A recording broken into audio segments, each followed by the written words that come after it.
Bonjour tout le monde. Alors, on va poursuivre immédiatement avec la prochaine séance. On va entendre deux communications, c'est-à-dire la première par Benjamin Lassauzet sur Jean Sablon. Alors, Benjamin est docteur... Pardon? C'est moi sur ça. Ah, c'est vous? Benjamin sur Björk. Ah oui? Donc, vous, c'est vous en premier? Je veux bien essayer de parler de Björk, mais ça fait trop. C'est moi en premier et je parle de Björk. OK. Mais C'est là. OK, c'est parce que c'est dans le sens inverse. Désolé, c'est mon programme. Donc, il va nous parler de Björk. Merci beaucoup. J'ai eu une crainte tout à coup. Donc, Benjamin Lassauzet est docteur en musicologie, professeur agrégé à l'Université Clermont-Auvergne, chercheur au Centre Histoire, Espace et Culture et membre du Centre de recherche et d'expérimentation sur l'acte artistique, où il coordonne un groupe de travail consacré aux musiques du Nord. Je vais m'arrêter là parce que les gens vont pouvoir regarder, mais on vous écoute avec grande attention. Merci beaucoup. Merci beaucoup. Merci Serge, merci à Céline et Antoine et Axel pour l'organisation, pour l'accueil, sans aucun accroc de ce colloque. Alors la question de l'identité nationale, en tout cas sans accroc apparent, hein. La question de l'identité nationale dans les musiques populaires modernes est un sujet qui est à la fois, qui commence à faire l'objet d'une belle littérature qui témoigne vraiment de l'importance de la musique dans la vie des individus, mais aussi dans la formation et l'affirmation des identités de groupe. Des identités liées à l'âge, au genre, au goût musical, au contexte culturel, ethnique, religieux ou encore national pour ce qui nous concerne là. Cependant, il est étonnant de découvrir que la voix n'occupe qu'une part très marginale dans ces recherches. Et pourtant, dans le champ des musiques populaires, la chanson, donc chantée, occupe une place prépondérante, de telle sorte que Serge Lacasse, alors je ne sais pas si vous voyez qui c'est, observe que la voix apparaît dans la chanson généralement comme la source sonore la plus importante. C'est un constat que partage Richard Middleton, pour qui la pop music est avant tout de la voice music. Alors j'aborderai ici la voix dans la lignée de ce que Roland Barthes met en avant lorsqu'il évoque le grain de la voix, c'est-à-dire la voix comme matière, comme signe de la matérialité du corps, ou ce que Catherine Meitzel appelle dans une approche holistique la vocalité. La voix apparaît comme un objet socioculturel qui, par son inscription dans un corps qu'il met en scène, est porteur d'identités multiples, de genre, d'ethnie, d'âge, d'appartenance sociale, etc. Et ces identités se trouvent volontairement ou non performées de manière dynamique, dans la mesure où elles ont une part construite et filtrée par la persona mise en valeur par l'artiste, mais aussi une part co-construite avec l'auditeur, lequel est tributaire de filtres culturels dans sa réception. Alors si l'identité nationale s'affirme d'abord et avant tout par la langue des paroles chantées, dans le contexte d'une pop mondialisée qui privilégie l'expression en anglais, la provenance de l'artiste est susceptible de se manifester par le biais d'une multitude d'autres paramètres. L'objet de cette communication sera donc de faire émerger les conditions d'analyse de la voix comme incarnation d'une identité nationale. Et pour ce faire, je m'appuierai sur l'exemple de l'Islandaise Björk, que j'ai déjà abordé sous l'angle de l'identité nationale dans un article sur sa musique, dont la grande absente était la voix. Il existe pourtant un consensus pour affirmer qu'il s'agit chez Björk d'un élément particulièrement idiosyncratique, particulièrement frappant. Elle se distingue par exemple des styles vocaux dominants dans la sphère anglo-saxonne. Elle a très peu recours au mélisme, au vibrato, qui caractérise notamment les musiques noires, les musiques d'origine afro-américaine, qui ont essaimé sur tous les champs des musiques populaires. Ce parti pris la place d'emblée dans un ailleurs, à la fois stylistique, celui des musiques indépendantes, et géographique, et ce terrain inexploré lui laisse le champ libre quant à la définition vocale de ses contours. Alors l'identité nationale, c'est une construction sociale, une construction qui s'appuie à la fois sur des données objectives, langue, histoire, tradition, etc., et sur des éléments plus subjectifs, des valeurs, des croyances, des symboles communs, mais aussi sur une manière particulière de mobiliser les éléments objectifs que je viens de citer. L'imaginaire joue un rôle significatif dans la définition de l'identité nationale. Il est constitué de représentations, d'images, de récits, de mythes, de symboles qui sont porteurs de sens dans une société, de manière à façonner la perception collective d'une nation. Or, la conception de l'imaginaire national n'est pas un processus purement endogène. Alors, retenez bien ce terme-là, endogène, qui est défini, produit de l'intérieur par la communauté nationale. Il résulte nécessairement d'échanges et de négociations plus ou moins fécondes avec un regard étranger, un processus exogène. Retenez bien aussi ce terme-là.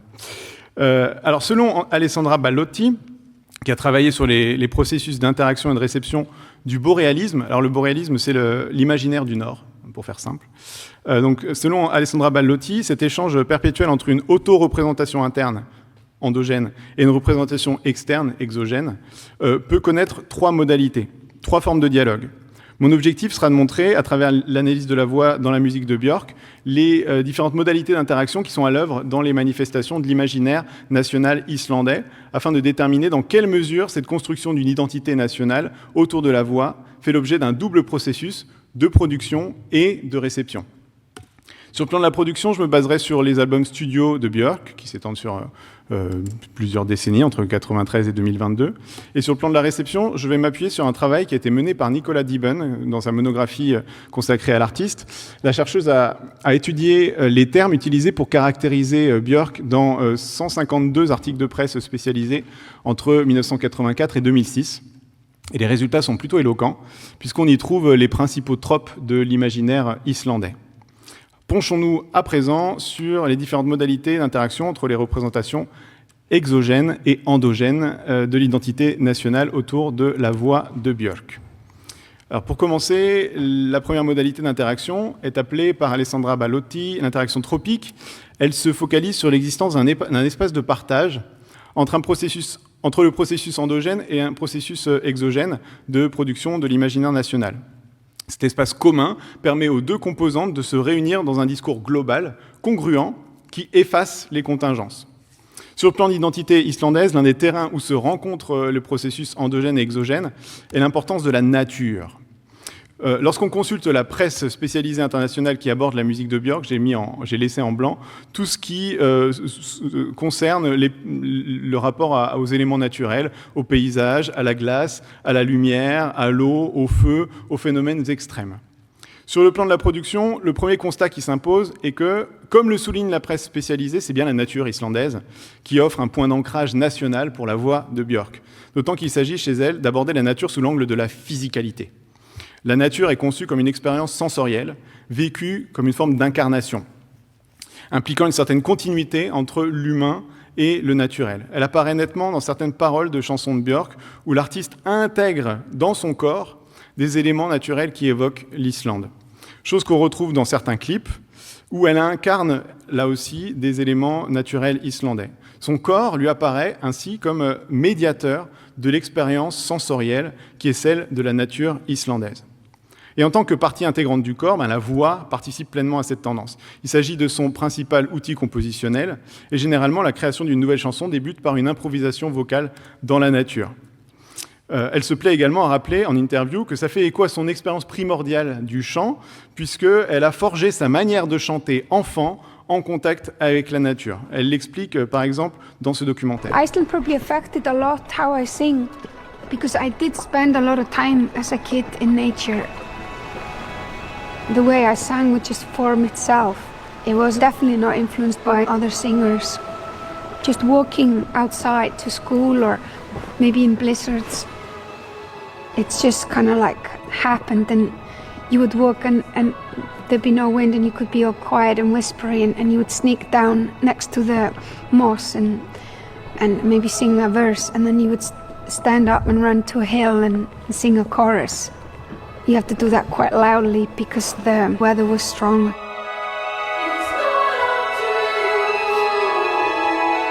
Alors bien sûr, il serait naïf de considérer que ça ne participe pas d'une narration de soi sciemment construite. Mais force est de constater que cette narration place vraiment l'identité nationale au centre par le biais de sa nature, laquelle rentre en congruence à la fois avec la narration nationale collective, endogène, et celle produite de l'extérieur, exogène. Ça se traduit notamment sur le plan des manifestations vocales par un large éventail de timbres, et notamment de timbres marqués, pour reprendre la terminologie de Drew Nobile, qui nous présentait hier.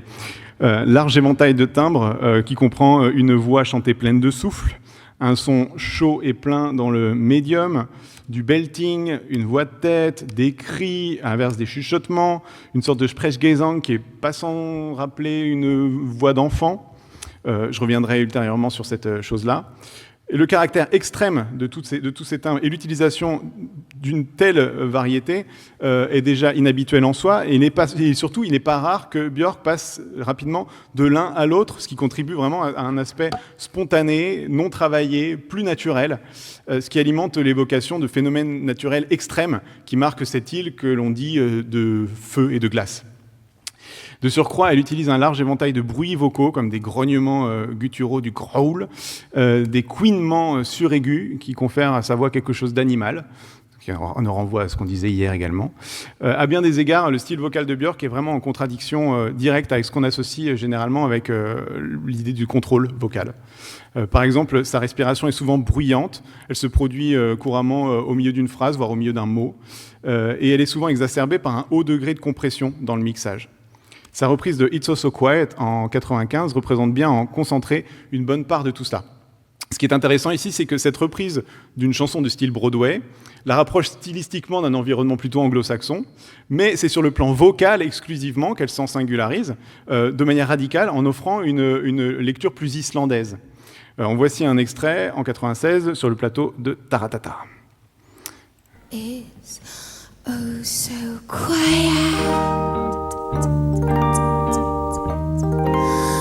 It is oh so still,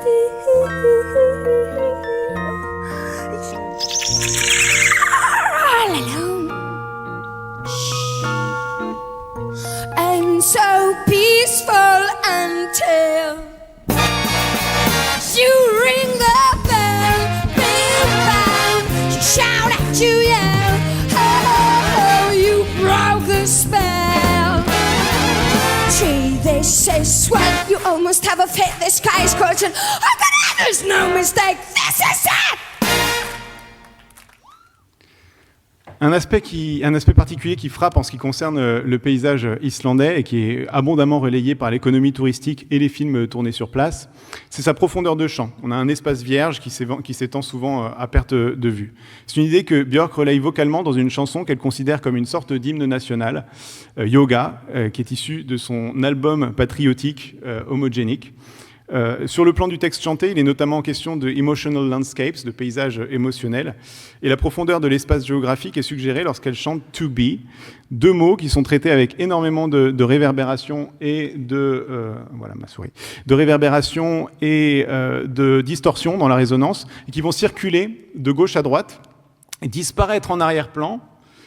Ici, tchouk, tchouk, tchouk, tchouk, tchouk, disparaître, avant de reparaître furtivement au premier plan et partir se dissoudre en profondeur. Bon, écoutons ça. To be.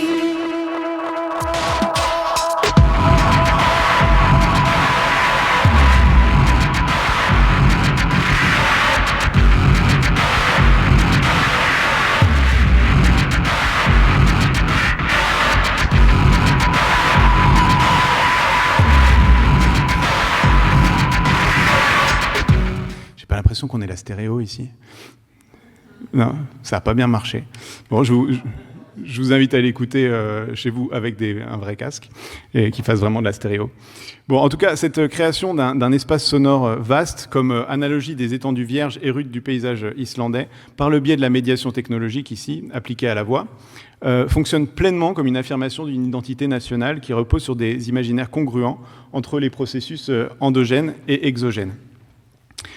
La deuxième modalité de dialogue entre ces deux processus, endogène et exogène, de l'imaginaire national, c'est l'interaction inclusive. Dans ce cas, les deux processus sont deux réceptacles quantitativement différents et strictement dépendants l'un de l'autre. Le processus exogène englobe le processus endogène, mais réfléchit beaucoup plus sur la nation concernée que la nation ne le fait elle-même. Concernant l'identité islandaise, il en va ainsi, selon moi, du rôle de la langue. Sur le plan endogène, il s'agit d'un pilier essentiel de la nation islandaise, dans la mesure où l'islandais hérite sans modification majeure du vieux norrois médiéval, ce qui le place dans une lignée qui participe à un récit national. Et sur le plan exogène, cette langue complexe est comprise par une infime partie de la population mondiale. Et c'est plus pour sa sonorité que pour sa signification qu'on écoutera un texte chanté en islandais, ce qui nourrit un imaginaire exotique, mystérieux, un peu à la Tolkien, qui sollicite un autre aspect de l'imaginaire national que les Islandais eux-mêmes ne rattachent pas spontanément à leur langue, C'est l'imaginaire folklorique de l'Uldufolk, c'est-à-dire le peuple caché, c'est-à-dire les trolls, les elfes et autres créatures invisibles qui vivent dans la nature et qui sont beaucoup mobilisés dans la réception de Björk, alors qu'aucune des chansons de Björk ne les mentionne directement. Pour ce qui concerne Björk, l'artiste chante très majoritairement en anglais. Dans sa discographie, seules 2 chansons tirées de ses albums sont en islandais. D'autres sont proposées plutôt dans des phases B ou dans des versions de luxe de ses albums. En revanche, la langue islandaise apparaît en creux, notamment de 2 manières complémentaires. D'abord, via une prononciation à l'islandaise de l'anglais. Elle se manifeste notamment par la rhoticité du R alvéolaire voisé. Alors, c'est un R qui n'est pas R, c'est pas un R qui fait R, comme en espagnol ou en italien, mais c'est un R qui fait R. Voilà. Il est à la fois roulé et plein de souffle. Il y a également une grosse aspiration sur les H, très marquée, et puis une préaspiration des consonnes plosives redoublées. Alors qu'est-ce que c'est que cette chose-là? Par exemple, le mot happen, 2P, chez Björk, ça va donner harpen. Voilà. Toutes ces caractéristiques ne font qu'accentuer encore la présence du souffle dans l'émission vocale, ce qui par ricochet donne d'autant plus à entendre l'inscription de cette voix dans un corps, en l'occurrence ici un corps qui est tributaire de l'influence physiologique de sa langue maternelle.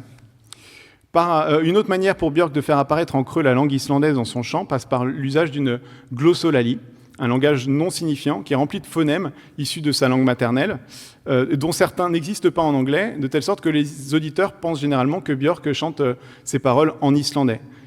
C'est une sorte de scat pour Björk, mais ça apparaît de l'extérieur comme quelque chose d'un peu islandais, une langue mystérieuse, incompréhensible, qui renvoie à un espace lointain, exotique, une temporalité lointaine, comme une sorte d'incantation païenne, qui nourrit un imaginaire surnaturel et ou viking associé à l'Islande.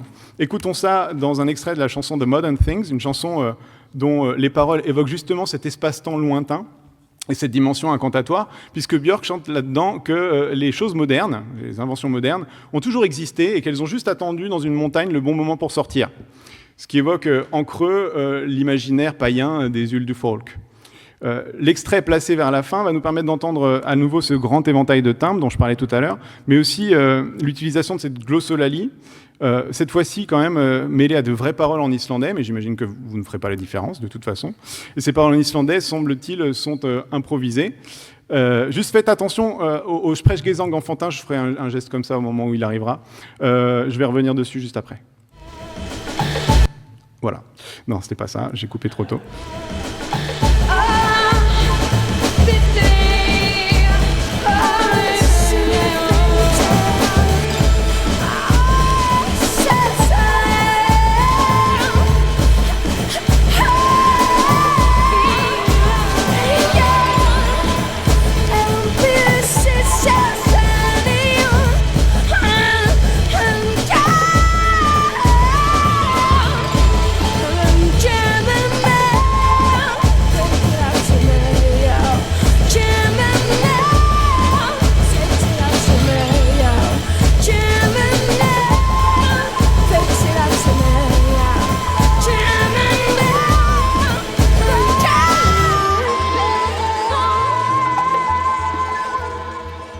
Bon, alors ce sprechgesang enfantin, il participe lui aussi à cet imaginaire national, et selon moi, ça se joue encore selon les modalités de l'interaction inclusive, parce que d'un côté, Björk le charge surtout de spontanéité, de naïveté, d'innocence.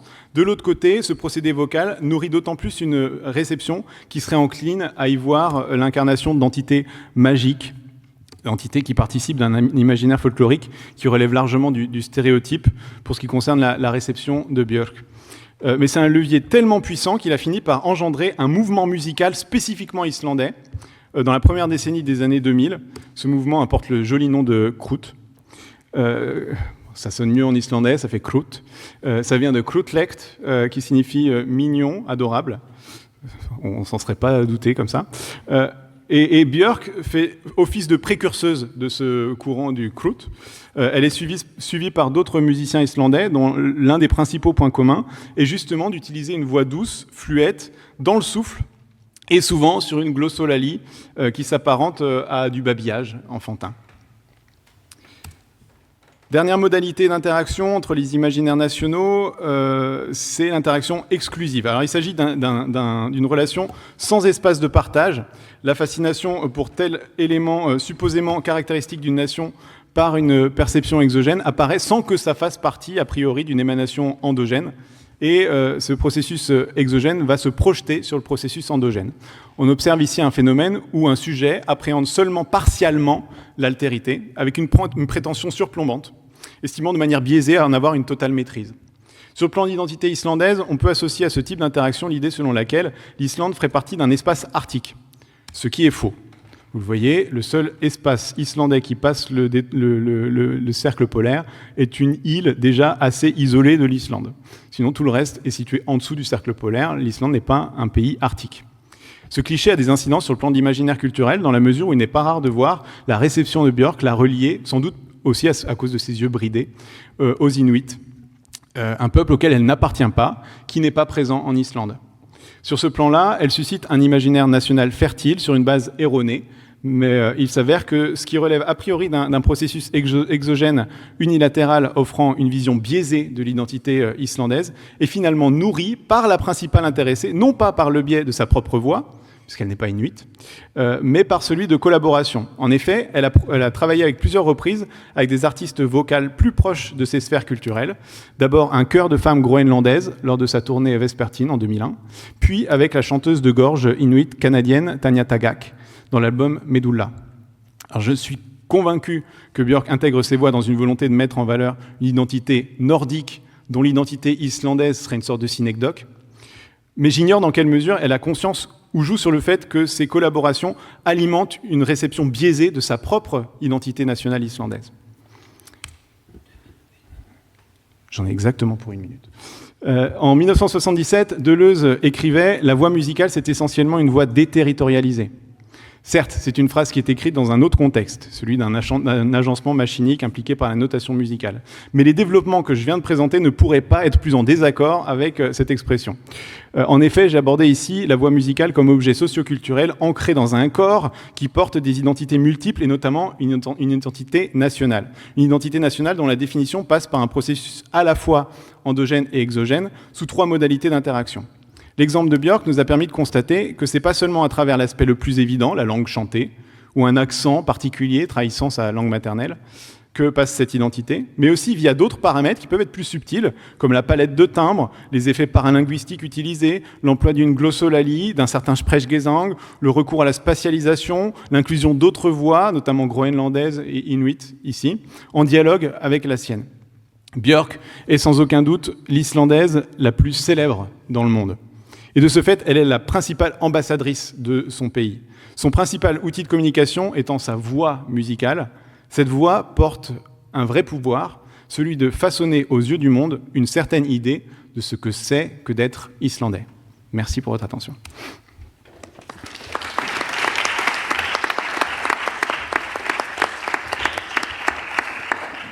Merci beaucoup. Des questions, des commentaires avant que je me lance? Est-ce qu'il y en a? Je voulais juste dire merci beaucoup, c'est une excellente présentation. Juste pour dire que j'ai travaillé sur Björk et Barth, en fait, dans un chapitre en français. Donc, on pourra en parler. Puis, on a travaillé aussi avec Tanya Tagaq pendant 4 ans. Donc, on a réalisé 2 albums avec elle. Puis, elle nous a beaucoup parlé de Björk et tout ça, donc on pourra s'en reparler. Mais voilà. Questions, commentaires? Bon, c'est bon signe, ça veut dire que vous avez été clair, que tout le monde a bien compris et apprécié. Bien, merci beaucoup. Merci. Merci.